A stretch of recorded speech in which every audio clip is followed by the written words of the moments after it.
ಎಲ್ಲರಿಗೂ ನಮಸ್ಕಾರ. ಜಪಾನ್ ದೇಶದಾಗ ಒಂದು ಜಾನಪದ ಕಥೆ ಐತಿ, ಹೇಳ್ತೀನಿ ಕೇಳ್ರಿ. ಇದು ಜಾನಪದನ ಮತ್ತು ನಡೆದ ಘಟನೆ ಅಂತೂ ಅಲ್ಲ. ಒಂದ್ಸಲ ಭವಿಷ್ಯ ಹೇಳವ ಒಂದು ಹಳ್ಳಿಗೆ ಬಂದು, ಇನ್ನು ನಿಮ್ಮ ಊರಾಗ 12 ವರ್ಷ ಮಳೆ ಆಗುವುದಿಲ್ಲ ಅಂತ ಹೇಳಿಬಿಟ್ನಂತ. ಅವಾಗ ಎಲ್ಲ ರೈತರು ಏನು ಮಾಡಬೇಕು, 12 ವರ್ಷ ನಮ್ಮೆಲ್ಲಾರ್ದು ಬದುಕು ಹೆಂಗೆ, ಜೀವನ ಹೆಂಗೆ ಮಾಡೋದು ಅಂಥೇಳಿ ಕಂಗಾಲಾಗಿ ಕುಂತ್ರಂತ. ಹೆಂಗೂ ಭವಿಷ್ಯ ಹೇಳಿಬಿಟ್ಟಾನ, ಮಳೆ ಆಗೋದಿಲ್ಲ, ಸುಮ್ಮನೆ ಯಾಕೆ ಉತ್ತುದು ಬಿತ್ತುದು ಹೈರಾಣಾಗೋದು ವೇಸ್ಟ್, ಇದ್ದಿದ್ದ ಕಾಳುಗಳನ್ನು ರಕ್ಷಣೆ ಮಾಡಿಕೊಂಡು ಎಲ್ಲರೂ ಕೂಡಿ ಹೆಂಗಾರೆ ಹೊಟ್ಟೆ ತುಂಬಿಸ್ಕೊಂಡು 12 ವರ್ಷ ಸಾಗಿಸಿದ್ರೆ ಆಯಿತು ಅಂಥೇಳಿ ಡಿಸೈಡ್ ಮಾಡಿ ಎಲ್ಲರೂ ಕುಂತ್ರಂತ.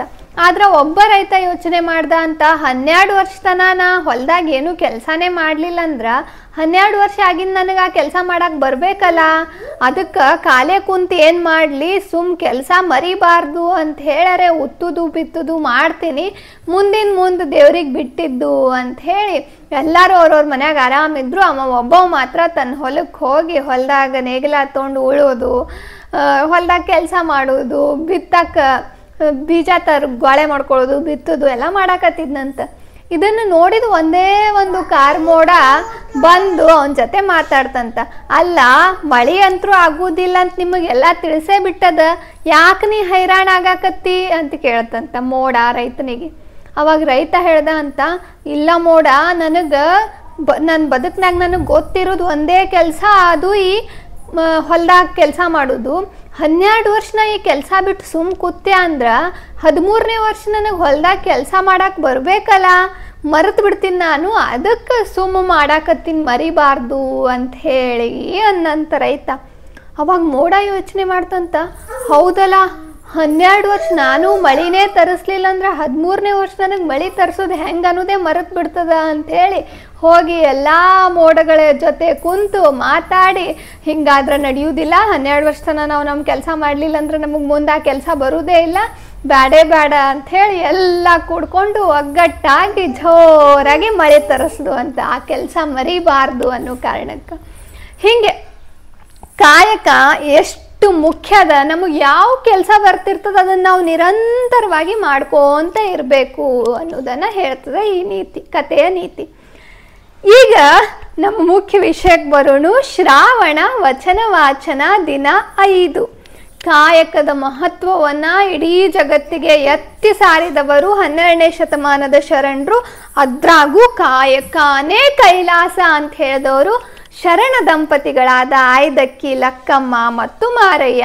ರಾಯಚೂರು ಜಿಲ್ಲೆ ಲಿಂಗಸ್ಗೂರು ತಾಲೂಕಿನ ಅಮರೇಶ್ವರ ಗ್ರಾಮದ ಈ ಶರಣ ದಂಪತಿಗಳು ಅಮರೇಶ್ವರ ಲಿಂಗವನ್ನೇ ಭಕ್ತಿಯಿಂದ ನಡ್ಕೊಳ್ತಿರ್ತಾರ.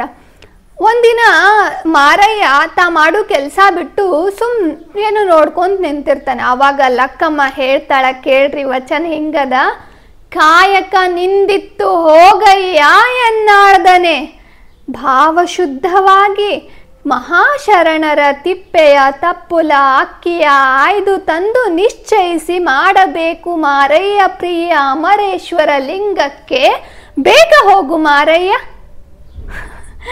ನಾವುಗಳು ಗಂಡಂದ್ರೆ ಕೆಲ್ಸಕ್ಕೆ ಕಳಿಸ್ಬೇಕು ಅಂದರೆ ಹಿಂದೆ ಮುಂದೆ ನೋಡ್ತಾರೆ. ಈಗಿನ ಕಾಲದಾಗ ಕೆಲವಷ್ಟು ಜನ ಯಾಕೆ ಹೋಗ್ತಿ, ಮನೆಯಾಗೆ ಇರು, ನನ್ನ ಜೊತೆ ಇರು ಅಂತ ಹೇಳ್ತಿರ್ತಾರ.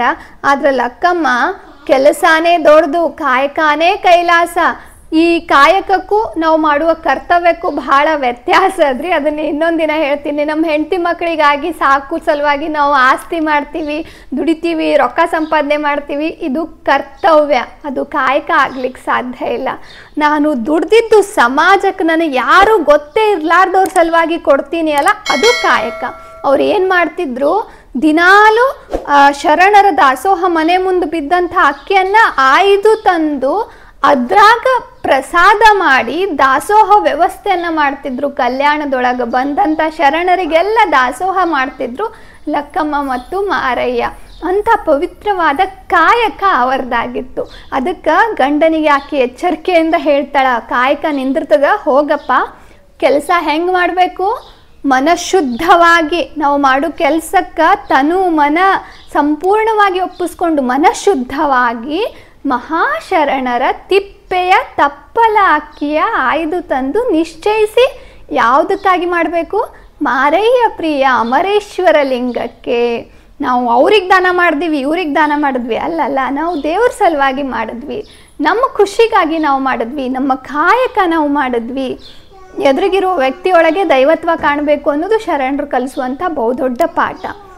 ಹಂಗೆ ಶರಣೆಯರು ಪತಿಯೇನು ಪರಮಾತ್ಮ ತಪ್ಪು ಮಾಡಿದ್ರು ನಿಂದ ಅಲ್ಲಪ್ಪ ಇದು ಅಂಥೇಳಿ ಸಿಟ್ಟಿಗೆ ಹೇಳುವಂಥ ತಾಕತ್ತುಳ್ಳಂಥವ್ರಾಗಿದ್ದರು. ಕಾಯಕದ ಮಹತ್ವವನ್ನು ಜಗತ್ತಿಗೆ ಸಾರಿದಂಥ ಶರಣ ದಂಪತಿಗಳನ್ನು ಇವತ್ತು ಸ್ಮರಿಸಿದೆ ನನ್ನ ಸುಕೃತ. ಶರಣು ಶರಣಾರ್ಥಿ.